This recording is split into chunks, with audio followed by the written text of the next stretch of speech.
Putin को लेकर लगातार ये आशंकाएं जताई जा रही हैं कि अगर वो यूक्रेन को जीतने में नाकाम रहे तो आखिरी विकल्प के तौर पर परमाणु बम का इस्तेमाल कर सकते हैं। लेकिन क्या पुतिन के लिए परमाणु बम दागना मुमकिन है? इस सवाल को लेकर दुनिया के देशों में अलग अलग नजरिया बन रहा है। कैलिबर क्रूज मिसाइल के पास परमाणु और पारंपरिक बम दोनों को दागने की क्षमता है। इसकी पूरी डिटेल जाननी बहुत जरूरी है। कैलिबर क्रूज मिसाइल को 3M54 कैलिबर भी कहा जाता है। इसके अलावा इसके कई और नाम हैं। ये नाम इसके वेरिएंट के आधार पर तय किए गए हैं। इसे रूसी हथियार निर्माता कंपनी नोवातोर डिजाइन ब्यूरो ने बनाया है। ये 1994 से रूसी सेना में अपनी सेवाएं दे रही है। इसका वजन 1300 किलोग्राम से लेकर 1780 किलोग्राम और सबसे भारी 2300 किलोग्राम की मिसाइल है। कैलिबर क्रूज मिसाइल के कुल मिलाकर 7 प्रमुख वेरिएंट हैं। पहला क्रूज मिसाइल, दूसरा एंटी शिप मिसाइल, तीसरा एंटी सबमरीन मिसाइल, चौथा सबमरीन लॉन्च्ड क्रूज मिसाइल, पांचवा एयर लॉन्च्ड क्रूज मिसाइल, छठा लैंड अटैक मिसाइल और सातवीं जमीन से जमीन पर मार करने वाली मिसाइल।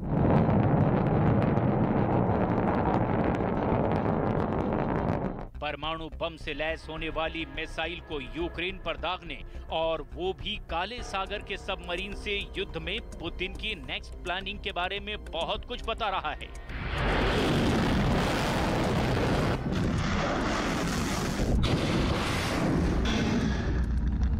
रूस की पनडुब्बियां पूरी दुनिया में अपनी ताकत के लिए जानी जाती हैं।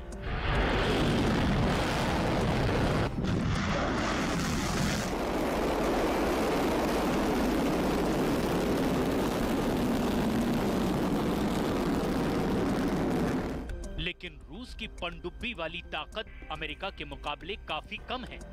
हालांकि रूस के पास परमाणु बमों का जखीरा अमेरिका से ज्यादा है, मतलब बैलेंस बना हुआ है।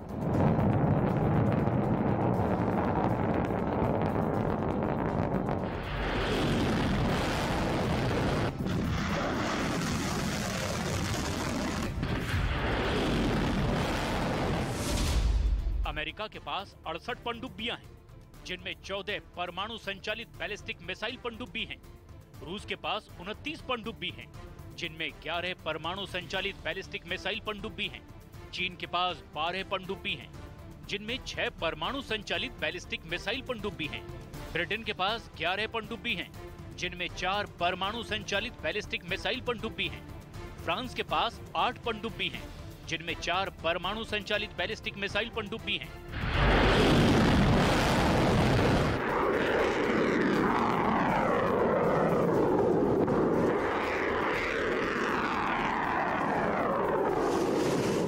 लेकिन ब्लैक सी से यूक्रेन के खिलाफ पनडुब्बी से मिसाइल हमले की वजह रूसी पनडुब्बियों की ताकत का प्रदर्शन भर नहीं है।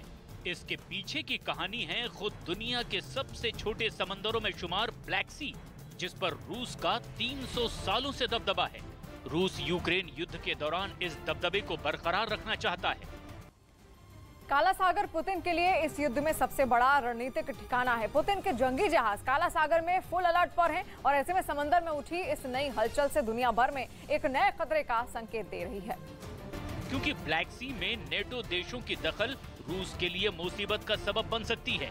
लेकिन ये कैसे, ये समझने के लिए काला सागर का पूरा भौगोलिक शास्त्र समझना होगा। काला सागर से 6 देशों की सीमा लगती है। रूस, जॉर्जिया, तुर्की, बल्गारिया, रोमानिया और यूक्रेन। इन देशों में 4 ऑलरेडी नेटो के सदस्य हैं।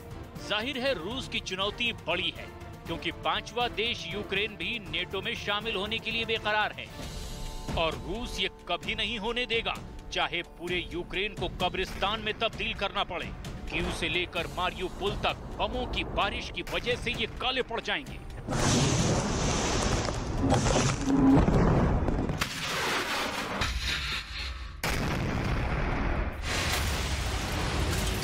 पुतिन की सेना इस वक्त भी यही कर रही है, हमले पर हमले। ये बात दिगर है कि इस महायुद्ध का हासिल अब तक नील बटे सन्नाटा है।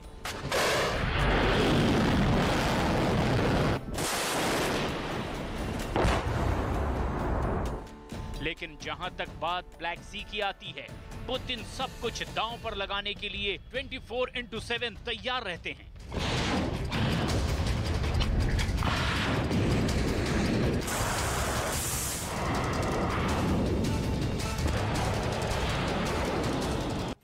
काला सागर में पुतिन का अगला कदम क्या होगा, इसे लेकर यूक्रेन की क्या रणनीति है, ये भी समझना जरूरी है, क्योंकि समंदर में अब तक वैसी जंग नहीं छिड़ी है। लेकिन अगर यहां युद्ध शुरू हुआ तो क्या यूक्रेन इससे मुकाबला कर पाने में सक्षम होगा, दिखाते हैं इस रिपोर्ट में। इसका कारण सिर्फ रूस का ब्लैक सी के किनारे बसा होना नहीं है। इसका कारण है वो खजाना जो ब्लैक सी में छिपा हुआ है। यानी ब्लैक सागर में रूसी हित को समझना बहुत जरूरी है। यूक्रेन की इकोनॉमी में अहम भूमिका निभाने वाले गेहूं और स्टील का सबसे ज्यादा उत्पादन ब्लैक सी के किनारे बसे शहरों में ही होता है।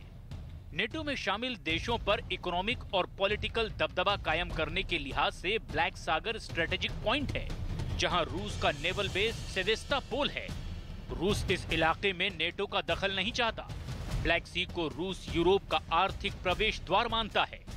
यहाँ से वो भूमध्य सागर तक अपनी पहुंच बनाता है। यहाँ से दक्षिणी यूरोप के शहरों में अपने सामान पहुंचाता है। यूरोप के कई देश ऊर्जा और तेल की जरूरतों को पूरा करने के लिए ब्लैक सी को सेफ और शॉर्ट रूट की तरह इस्तेमाल करते हैं।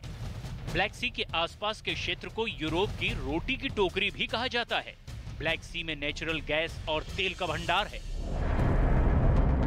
जाहिर है ऐसी जलराशि पर अमेरिका और यूरोप की नजर हो तो रूस यहां से मिसाइल मारकर डायरेक्ट मैसेज तो देगा ही, क्योंकि रूस और नेटो यूक्रेन संकट पर आमने सामने हैं।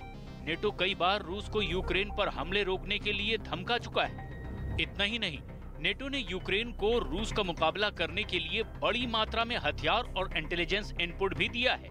वहीं रूस नेटो को सीधे तौर पर अपने देश के लिए खतरा मानता है। ऐसे में हो सकता है कि पनडुब्बियों का इस्तेमाल पूर्वी यूक्रेन में अमेरिका और नेटो की ताकत पर लगाम लगाने के मकसद से किया गया हो। 14 अप्रैल को इसी ब्लैक सी में रूस का जंगी जहाज मॉस्को को जल समाधि लेनी पड़ी थी। पुतिन ये भी नहीं भूले हैं, और शायद यही वजह है कि परमाणु बम दागने की क्षमता वाली कैलिबर मिसाइल ब्लैक सी से दागी जा रही है।